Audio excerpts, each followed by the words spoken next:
Do you think it's good? Alright, okay. So, let us all welcome Mommy Shirley. Yes! Wala nang patupik-tupik pa. Let's go!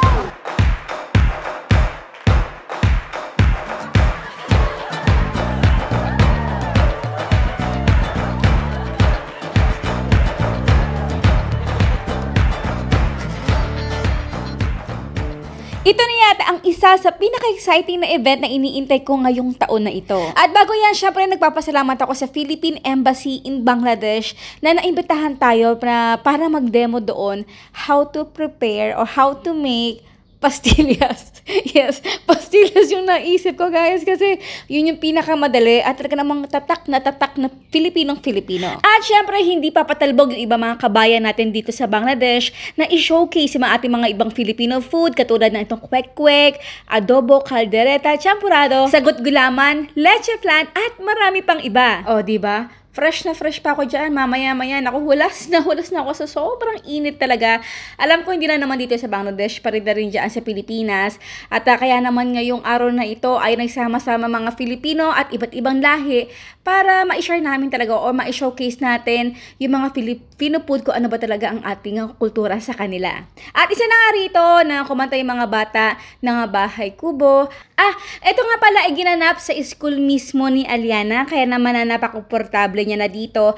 At dito nga pala sa school, ayan, naglalaro-laro pa talaga sila. Pagkababa ko ay talaga namang bumungad sa akin ito na hindi ko talaga akalain na lahat na nakikita kong Filipino food dito, libre pala. Guys, tuwan-tuwa talaga yung puso ko. At nagre-ready na nga ako dito kasi maya-maya ay magde-demo na tayo ng how to prepare pastillas. Alright, okay. So, let us all welcome Mommy Shirley. Yes! Wala nang patupik-tupik pa. Let's go! Pawak. Okay, so hi, my name is Shirley. I'm from Philippines, and today we're going to make Filipino candy bowl with pastillas. You need to use a plastic bowl here because this is very easiest way to make the pastillas. Why?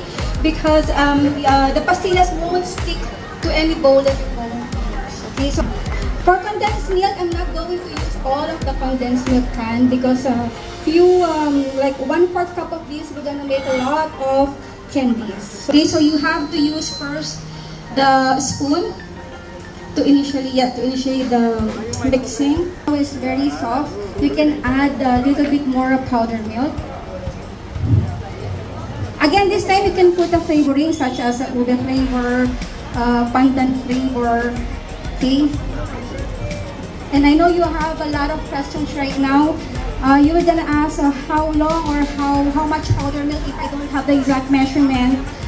You just use your hands, clean hands without the gloves. If you pinch the mixture and it's not stick on your finger, it means it's okay, it's ready for the next step. Right consistency of this. Again, again. Dahan-dahan lang po. Again.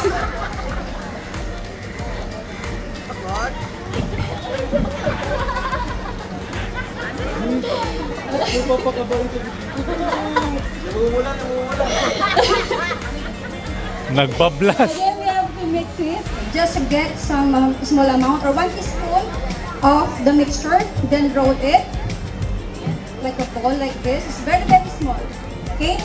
Then, in traditional way, you have to cover this with the sugar, granulated sugar, or better if you use super fine sugar. But again, I want the non-traditional one.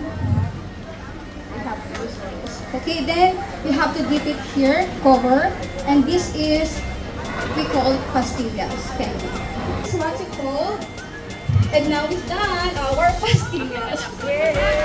Thank you